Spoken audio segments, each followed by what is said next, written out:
Okay, imagine this. You're just maybe sitting in a quiet park at night, everything's winding down, Yeah. and suddenly the whole place just lights up, like really glows, and there's this radiant being standing there. Wow, okay. That's quite an image. Right. It sounds like fantasy, but it's actually how one of the most, well, profound ancient texts we're looking at today begins. It really is a captivating way to start a teaching. We're doing a deep dive today into an ancient discourse called the Bhaddekaratta. The Bhaddekaratta. Yeah, it often gets translated as the fortunate one, or sometimes one who has a fortunate attachment. The specific text is the Lomasakaṅgiyabhaddekarattasuttaṃ. Quite a mouthful. It is. But the wisdom inside, even though it's millennia old, feels incredibly relevant for, how we live now. All the information overload, the constant pull on our attention. Absolutely. So our mission here really is to unpack this teaching, get to the core message, and see how this ancient wisdom is still like a practical guide for living a life that's well-informed, yes, but also really present. Exactly. Think of it as a kind of shortcut to some key insights about time, about ourselves, all wrapped in this pretty amazing story. Okay, so let's set the scene properly. Where does this story start? It begins with a monk, a venerable monk named Ayasma Lomasakaṅgiya. He's staying in a place called Harama near Kapilavatthu among the Sakyan people. Got it. And one night, like you described, this brilliant being appears, a devaputta, which is like a deity or celestial being named Candana, and his radiance illuminates the entire park. Incredible. And he doesn't just show up for sightseeing, right? Yeah. He has a purpose. Right. Candana has a very specific question for Lomasakaṅgiya. He asks him straight up, do you know the statement and the analysis of the Bhaddekaratta discourse? Okay, so putting him on the spot, how does the monk respond? Well, Lomasakaṅgiya is, humble. He admits, no, venerable sir, I don't know it. But then he does something interesting. He flips the question back to Candana. Well, do you know it? Ah, okay. And does he? Here's the twist. Candana says he also doesn't know the full thing, the statement and the analysis, but he does know the verse, the core verse. The verse itself. Okay, so he shares it. He does. And it's powerful. He recites it right there. Let's hear it. Do not follow the past. Do not hope for the future. Oh. What is past is abandoned. The future has not arrived. Right. Whoever sees the Dhamma in the present moment, unmoved, unshaken, let them cultivate that understanding. Unmoved, unshaken. Important. Very. Then, today is the task. Who knows if tomorrow is death? We will not contend with the great army of death. Wow. That hits hard. Today is the task. And the final line. One who lives thus, diligent, tireless day and night, such a one is called the fortunate one by the sage. The fortunate one, hence the name of the discourse. Exactly. And there's more. Candana tells Lomasakaṅgiya where he heard this verse. Oh.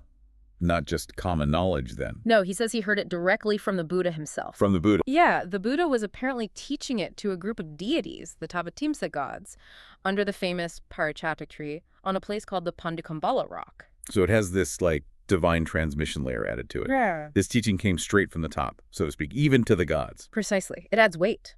And Candana doesn't just recite it and leave. He strongly encourages Lomasakaṅgiya. He says, learn this discourse, master it, remember it. Why? What's so special about it? He says its statement and analysis are meaningful. The Pali word is atasanyito, and crucially, foundational to the spiritual life, adibrahmakarya. Foundational. So not just nice advice, but essential. Absolutely essential for anyone serious about the path. And after giving this advice, this encouragement, poof, the devaputta vanishes. Just gone. Leaving Lomasakaṅgiya there, presumably, with this verse echoing in his mind. You have to imagine he's pretty stunned, but also deeply impacted. So what does he do next? He can't just sit on this, right? No way. He understands the importance immediately. So what does he do? He packs his robes, grabs his bowl, and sets off on a journey. Or two? To Savatthi, to the Jetavana Grove, which was, a famous park monastery donated by Anathapindika, where the Buddha often stayed. He's going straight to the source. Exactly. He needs the full teaching, the explanation that Candana himself didn't have. So he gets there, finds the Buddha. He approaches the Buddha respectfully, sits down, and recounts the entire story. The glowing park, the devaputta Candana, the verse, the encouragement, everything. And then asks the big question. Yes. He humbly asks the Buddha, please, Blessed One, teach me the statement and analysis of the Bhaddekaratta discourse. He wants the full understanding. And the Buddha's reaction? Does he confirm the story? Well, first the Buddha asks Lomasakaṅgiyya, did you recognize that devaputta? And Lomasakaṅgiyya says no, right? Because Candana didn't introduce himself initially. Right. Lomasakaṅgiyya confirms he didn't know who it was. So the Buddha identifies him. That was Candana devaputta Lomasakaṅgiyya. And then the Buddha adds something really interesting about Candana. He says Candana listens to the Dhamma, the teachings, with real dedication. The text says, attention and full awareness. There's this long Pali phrase. Adhikatva manasikatva sabha chetasu samanaharitva uhitasoto dhammasutaiti. Wow. What does that mean, basically? It means listening intently, making it a priority, applying your whole mind, being totally receptive. It really highlights how important how we listen is. Candana wasn't just passively hearing, he was fully engaged. That's a lesson in itself right there. Okay, so the Buddha confirms it was Candana, praises his listening. What next? Does he teach the discourse? He does. This is where we get the core teaching, the Vivanga, the detailed analysis that Lomasakaṅgiyya, maybe even Candana, was missing. The Buddha first repeats the verse Candana recited. The whole do not follow the past part. Yes, he reiterates that, and then he breaks it down. This is where the practical application really comes in. Okay, let's dive into that analysis. How does the Buddha explain do not follow the past? What does that actually mean in practice? It's about how we relate to past experiences. The Buddha explains that someone follows the past when they take delight in past things. Specifically, past forms, feelings, perceptions, thoughts, or consciousness. The 5 aggregates, right? Rupa, Vedana, Sanya, Sakhara, Vinya. Exactly. So it's thinking back, maybe, oh, I looked like that back then, or I felt so happy then, or I was that kind of person, and finding pleasure, finding identity, clinging to that past version. Ah, okay. So it's not just remembering, it's the delight and the attachment to the memory, seeing it as me or mine. Precisely. It's anchoring your sense of self or happiness in something that's already gone, abandoned. So how does one not follow the past then? Simply by not finding that delight, not getting caught up in attachment to those past forms, feelings, perceptions, thoughts, or consciousness. Letting them be past. Acknowledging them perhaps, but not building your current house there, you know? Yeah. Letting go. Okay, that makes sense. What about the future part? Do not hope for the future. How is that explained? Is planning bad? It's not about not planning in a practical sense. It's similar to the past thing. One hopes for the future in this problematic way when they take delight in what they might become. Oh, okay. Thinking, oh, I might have this form in the future, or I might feel this way, or I might achieve that state of mind, and finding pleasure and attachment in that potential, that projection. So again, it's the delight and the clinging, getting lost in daydreams or anxieties about what hasn't happened. Exactly. You're investing your energy and your sense of self in something that hasn't arrived and might never arrive in the way you imagine. So not hoping for the future means? Not finding delight or attachment in those future possibilities, releasing that grasping for what might be. It allows you to bring your energy back here to the present. Right. Which brings us to that key line. Yeah. Whoever sees the Dhamma in the present moment, unmoved, unshaken. How does the Buddha explain being shaken versus unshaken? This is really central. The Buddha draws a distinction between what the texts call an uninstructed ordinary person, Asutava Puthijano, and an instructed noble disciple, Sutava Arya Savako. Okay, what's the difference in how they experience the present? The uninstructed person, the ordinary person without this deep understanding, gets shaken by present phenomena. Why? Because they identify with them. How so? They see present form, feeling, perception, thoughts, consciousness as self, or they think self possesses these things, or these things are in self, or self is in these things. There's this deep-rooted assumption of a solid, permanent self entangled with these changing experiences. So when a strong feeling comes up, or a difficult thought, or even just a physical sensation, they think, this is me, or this is happening to me, and that identification causes turmoil. Exactly. Agitation, instability. You're constantly knocked off balance because you're identifying with things that are inherently impermanent and impersonal. Okay, so how is the instructed noble disciple different? How are they unshaken? The instructed disciple, someone who has heard and understood the Dhamma, is unshaken because they don't identify with these present phenomena in that way. They see form, feeling, perception, thoughts, consciousness arising and passing, but they don't mistake them for a permanent self.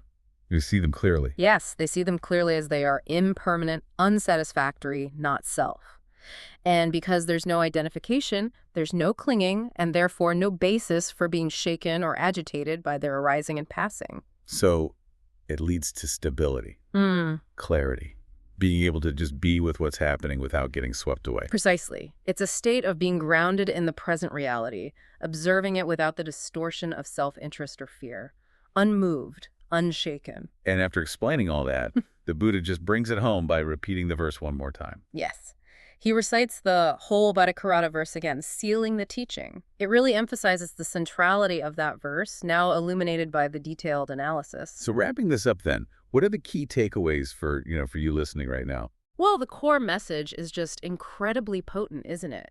It's this profound wisdom about living fully now, right here, released from getting tangled up in regrets about the past or anxieties about the future. And the Buddha's breakdown, the analysis, it gives you the how. It's not just be present, it's how your mind gets stuck in the past or future through delight and clinging. Exactly. It's like a practical roadmap or maybe a diagnostic tool for your own mind. Where am I getting stuck? Am I following the past right now? Am I hoping for the future in an unhelpful way? Am I shaken by what's happening now because I'm taking it too personally? Yeah. And realizing this isn't just some, lofty spiritual idea, it's intensely practical. How can focusing on the here and now, really focusing without clinging to what was or grasping for what might be, how did that help you? It brings clarity, for one. It definitely reduces that feeling of being overwhelmed, constantly pulled in different directions by memories and worries. And it helps you actually process what's happening now more effectively, right? Yeah. Because you're actually here for it. You're engaged with reality as it unfolds, not fighting it or ignoring it. That line, "Today is the task, who knows if tomorrow is death," is just so stark. It really cuts through everything, doesn't it? It's a call to urgency, but not anxious urgency. It's about prioritizing this moment, because it's the only one we ever truly have to work with. So here's a final thought to maybe mull over. We live in an age, more than ever, just bombarded with information. Stuff about the past, endless predictions and anxieties about the future. Constant stimulation. Yeah. So how might consciously trying to cultivate this Bhaddekaratta mindset, this focus on the present, without clinging at the same, how might that actually change your approach? Yeah. Not just to meditation, but to say how you learn, how you make decisions, even how you experience time itself. That's a great question. If you're not constantly referencing a past self or projecting onto a future one, how does that free you up today? Right. What's one specific thing, maybe even a small thing you could do today, right now, to live a little bit more like that fortunate one? Something to think about.